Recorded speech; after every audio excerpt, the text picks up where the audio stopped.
Hello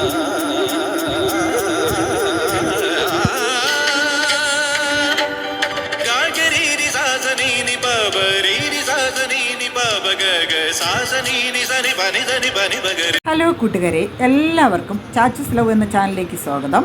ഇന്ന് നമുക്ക് പൂച്ച ഫാമിലിക്ക് കുറച്ച് സദ്യ വിളമ്പാന്ന് വിചാരിച്ചു. സദ്യ എന്ന് പറയുമ്പോൾ ചിക്കനോ മട്ടനോ മീനോ ഒന്നുമില്ല.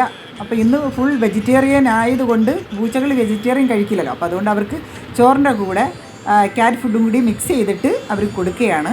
അപ്പോൾ അറ്റത്ത് കുറച്ച് പായസത്തിൻ്റെ തുള്ളി വെച്ചിട്ടുണ്ട്. അവർക്ക് മധുരം കഴിക്കാൻ പാടില്ലല്ലോ. അപ്പോൾ അതുകൊണ്ട് ഇന്നത്തേക്ക് ഒരു ദിവസം രണ്ടുപേർക്കും പായസം ഇലയുടെ അറ്റത്ത് വെച്ചിട്ടുണ്ട്. പിന്നെ ഇത് നമ്മുടെ കുട്ടായി മോനാണ്. ഇതാണ് നമ്മുടെ അരുമ.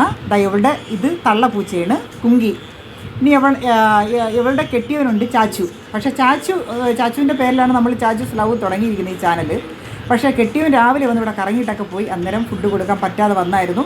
പിന്നെ ഇന്ന് ഉത്രാടം അല്ലേ, അപ്പോൾ അതുകൊണ്ട് ഉത്രാട വള്ളംകളിയോ വടംവലിക്കോ ഒക്കെ എവിടെയെങ്കിലും പോയിട്ടുണ്ടായിരിക്കാം. അപ്പോൾ അതുകൊണ്ട് തെണ്ടി തിരിഞ്ഞൊക്കെ ഇനി വടംവലി മത്സരമൊക്കെ കഴിഞ്ഞിട്ട് തിരിച്ച് വരുന്ന സമയത്ത് അവന് പിന്നെ പ്രത്യേകിച്ച് സെപ്പറേറ്റായിട്ട് അവന് കൊടുക്കാമെന്ന് വിചാരിച്ചു. അപ്പോൾ ഇത് രണ്ടുപേർക്കും വിശന്നിരിക്കുന്നത് കൊണ്ട് ഇവർക്ക് തള്ളയ്ക്കും മോനും കൂടി നമ്മൾ ഫുഡ് ഉത്രാടത്തിൻ്റെ സദ്യ അവർ കഴിച്ചുകൊണ്ടിരിക്കുകയാണ്. അത് നിങ്ങൾ കാണുന്നില്ലേ ഇത്.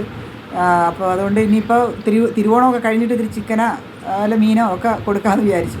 പിന്നെ ഒരു കാര്യം കൂടി നിങ്ങൾക്ക് പറയാനുണ്ട്. നമ്മുടെ തള്ളപ്പൂച്ച കുങ്കിയമ്മ മൂലത്തിൻ്റെ അന്ന്, അതായത് 2 ദിവസം മുമ്പായിട്ട് അവൾ വീണ്ടും 4 കുഞ്ഞുങ്ങൾക്ക് ജന്മം നൽകിയിരിക്കുകയാണ്. അപ്പോൾ അതിൻ്റെ വീഡിയോ അടുത്ത ദിവസത്തിൽ നമ്മൾ അത് അപ്ലോഡ് ചെയ്യുന്നതായിരിക്കും. അപ്പോൾ കുങ്കി 9:30 രാത്രി ആയപ്പോഴത്തേക്കുമാണ് കുങ്കി പ്രസവിച്ചിട്ടുള്ളത്.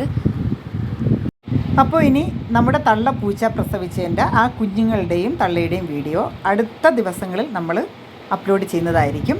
അപ്പോൾ എല്ലാവരും നമുക്ക് ഇതുവരെ സപ്പോർട്ട് ചെയ്ത എല്ലാവർക്കും നമുക്ക് ഒരുപാട് നന്ദിയുണ്ട്. പരസ്പര ആശ്രയമില്ലെങ്കിൽ നമുക്കൊന്നും മുന്നോട്ട് പോകാൻ കഴിയില്ല. അപ്പോൾ എല്ലാവരുടെയും സഹായം ഉണ്ടെങ്കിലേ നമുക്ക് ഇനിയും മുന്നോട്ട് പോകാൻ പറ്റുള്ളൂ. എല്ലാവർക്കും നമ്മുടെ ഹൃദയം നിറഞ്ഞ ഉത്രാട ദിന ആശംസകൾ നേരുന്നു. ബാക്കി നമുക്ക് പിന്നെ കാണാം.